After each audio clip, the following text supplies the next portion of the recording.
আজকে আমি বানাবো ফিশ ফিঙ্গার। আর এই ফিশ ফিঙ্গারটা আমি বানাবো কাতলা মাছ দিয়ে। চলো আমি কিভাবে ফিশ ফিঙ্গারটা তৈরি করছি সেটা তোমাদের সঙ্গে শেয়ার করে নিই। ফিশ ফিঙ্গার বানানোর জন্য আমি কতগুলো কাতলা মাছের টুকরো নিয়েছি এবং সেই মাছগুলোকে আমি লবণ হলুদ দিয়ে সেদ্ধ করে নিয়েছি।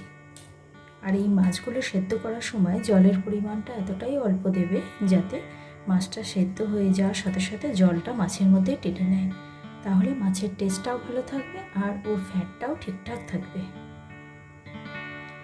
আমি এখানে পেটি কাটা মিলিয়ে পিস নিয়েছি, তোমরা শুধু পেটির পিস নিতে পারো। পেটির পিস নিলে তোমাদের সেগুলোকে বেছে নিতে অনেকটাই সুবিধা হবে। এবার আমি এই মাছের কাঁটাগুলোকে বেছে নেব। ভালোভাবে মাছের কাঁটাগুলো বাছতে হবে যাতে এতে একটাও কাঁটা না থাকে।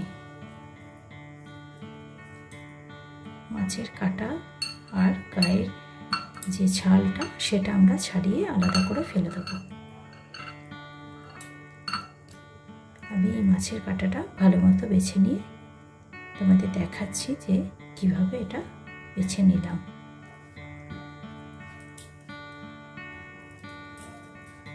ফিশ ফিঙ্গার বানানোর জন্য মাছটা হলো প্রধান উপাদান। এছাড়াও আমি আরও বেশ কিছু উপকরণ এতে ইউজ করব, সেগুলো আমি সমস্তটাই রেডি করে নিয়েছি এবং ক্রমশ সেগুলো তোমাদের আমি দেখাতে থাকব। আর এই মাছটা বাছার সময় 2 হাত ব্যবহার করতে হবে, তাহলে কাঁটাগুলো খুব ভালোভাবে বের করে নেওয়া যাবে। কারণ মুখে যদি মাছের কাঁটা পড়ে তাহলে সেটা খেতে একদমই ভালো লাগবে না। এই জন্যই তোমরা যদি শুধু পেটির পিস নাও তাহলে সেটা বানাতে অনেকটাই সুবিধা হবে। দেখো মাছটা আমি খুব সুন্দর করে বেছে নিয়েছি, এতে একটাও কাঁটা নেই। দেখো এর তেল, এর ছাল আর কাঁটাগুলোকে আলাদা করে নিয়ে ফেলে দিচ্ছি। ফিশ ফিঙ্গার বানানোর জন্য এবার আমি স্টাফিংটা রেডি করে নেব। কড়াই গরম করে আমি খুব সামান্য তেল দিয়েছি। স্টাফিংটা বানানোর জন্য খুব বেশি তেলের প্রয়োজন নেই। গরম হয়ে গেছে। এই প্রথমে আমি 1 চামচ মতো রসুন কুচি দিয়ে দিই।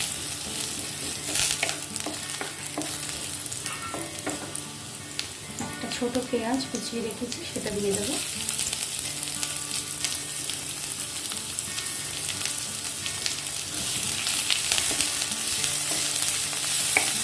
এগুলো কোনোটাই খুব বেশি লাল করে ভাজবো না, অল্প অল্প হালকা ভেজে নেব।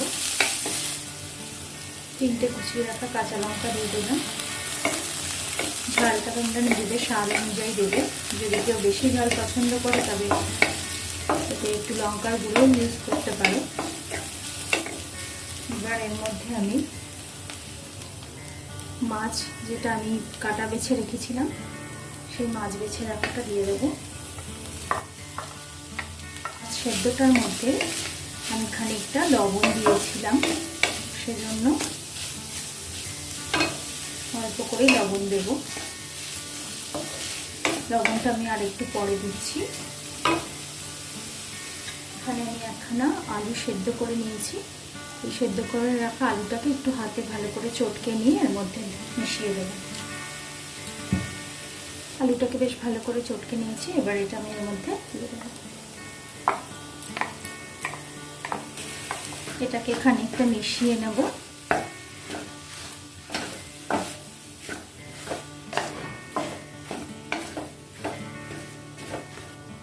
খুব সামান্য একটু কাশ্মীরি লঙ্কার গুঁড়ো দিচ্ছি কালারটা ভালো হওয়ার জন্য।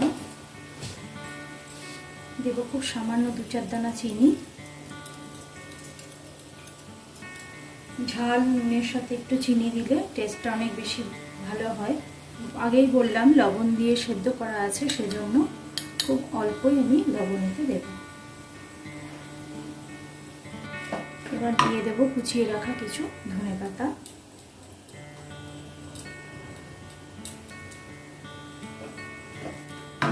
আর দেব 1/2 চামচ মতো গরম মশলার গুঁড়ো। এতে গরম মশলার গুঁড়োটা মাস্ট, তা না হলে মাছের একটা আস্তে আস্তে গন্ধ লাগবে। সেই গন্ধটা যাতে না বেরোয় সেই জন্য এতে গরম মশলা গুঁড়োটা দিতে হবে। এবার এটাকে খুব ভালো করে নেড়ে ছেড়ে স্টাফিংটাকে বেশ একটু শুকনো শুকনো করে নিতে হবে। স্টাফিংটা আমার রেডি হয়ে গেছে। এবার আমি গ্যাসটা অফ করে দেবো। আর এটাকে একটু সামান্য সময়ের জন্য ঠান্ডা করতে দেবো। ঠান্ডা হলে এটাকে হাতে নিয়ে ফিশ ফিঙ্গারে শেপ দিতে হবে। এটাকে ঠান্ডা করে নিয়ে আমি আবার ফিরছি। দেখো স্টাফিংটা ঠান্ডা হয়ে গেছে। এটাকে এবার আমি খানিকটা করে হাতে নেব।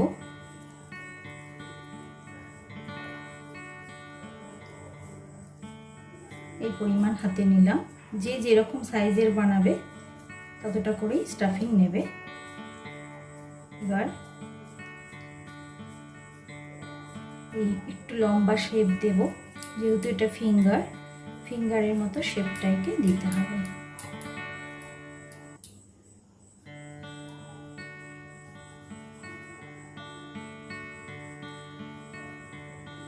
দেখো এরকম শেপ করে স্টাফিংটা দিয়ে প্রথমে ফিঙ্গারগুলোকে তৈরি করব। এইভাবে আমি সবকটা ফিশ ফিঙ্গার তৈরি করে নেব। দেখো স্টাফিংটা দিয়ে আমি এরকম ফিঙ্গার আকারে তৈরি করে নিয়েছি ফিশ ফিঙ্গারগুলোকে। এবার এটার গায়ে কোটিং তৈরি করব, তারপরে এটাকে তেলে ভাজবো। এবার আমি দুটো ডিম নিয়ে নিয়েছি। এতে একদমই 1 চিমটি একটু লবণ দেব। এটাকে ভালো করে ফেটিয়ে নেব। এখানে বিস্কুটের গুঁড়ো নিয়ে নিয়েছি। একটা করে ফিঙ্গার নেব, ডিমে ডোবাবো। এতে একটা কাঁটা চামচ ইউজ করলে খুব ভালো হয়। কাঁটা চামচে ইউজ করবে, তাহলে এর থেকে ডিমটা গা থেকে ঝরে যাবে। এবার ব্রেড ক্রামে দিলাম, গায়ে কোটিং করে দিলাম।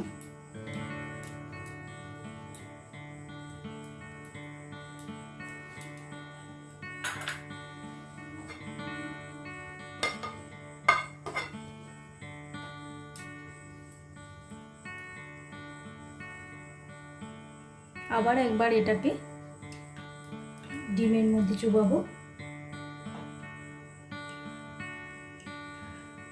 দুবার এটার গায়ে ডিমের প্রলেপ আর ব্রেড ক্রামের প্রলেপ দিলে পারে বা বিস্কুটের গুঁড়োর প্রলেপ দিলে পারে অনেকটা বেশি মুচমুচে হবে। এভাবে আমি সবকটা তৈরি করে নেব।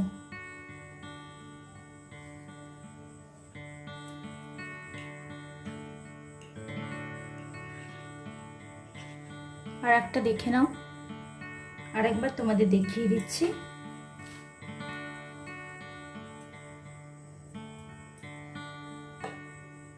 এটা খুবই সহজ বানানো। দেখো সবকটা ফিশ ফিঙ্গার ভাজার জন্য আমি রেডি করে নিয়েছি। ফিশ ফিঙ্গারগুলো এইভাবে আগে থেকে বাড়িতে তৈরি করে ফ্রিজেও রেখে দিতে পারো। এগুলো বেশ কয়েকদিন প্রিজার্ভ করা যাবে এয়ারটাইট কন্টেনারে। তাহলে তোমার হঠাৎ করে বাড়িতে কোনো গেস্ট এসে গেলে তাদের এগুলো দিয়ে তোমরা আপ্যায়ন করতে পারো। চলো এবার আমি এগুলো ফ্রাই করে নিই। ফ্রাই করার জন্য তেল গরম বসিয়ে দিয়েছি। এবার তেলে আমি ফিশ ফিঙ্গারগুলো ছেড়ে দেব।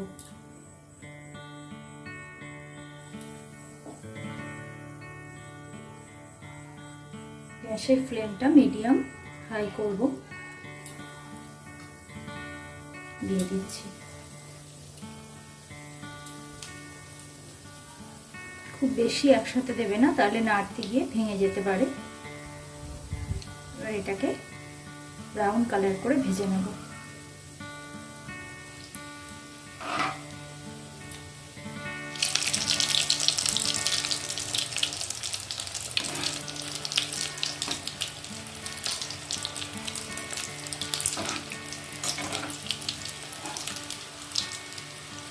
ফিঙ্গারগুলো ভাজা হয়ে গেছে। এবার আমি এগুলো তুলে নেব।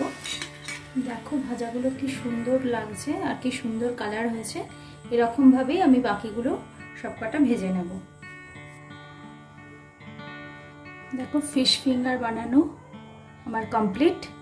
এটা আমি টমেটো সস দিয়ে সার্ভ করব। তোমরা অবশ্যই এই রেসিপিতে একবার ফিশ ফিঙ্গার বানিয়ে বাড়িতে খেয়ে দেখো, আর তোমাদের কেমন লাগলো আমাকে অবশ্যই কমেন্ট বক্সে জানিও। আর আমার চ্যানেলটা যদি তোমাদের ভালো লেগে থাকে তাহলে অবশ্যই লাইক, কমেন্ট এবং শেয়ার করো আর সাবস্ক্রাইব করো। আর নতুন নতুন রান্নার নোটিফিকেশান পাওয়ার জন্য বেল আইকনটা অবশ্যই প্রেস করে দিও। Thank you friends.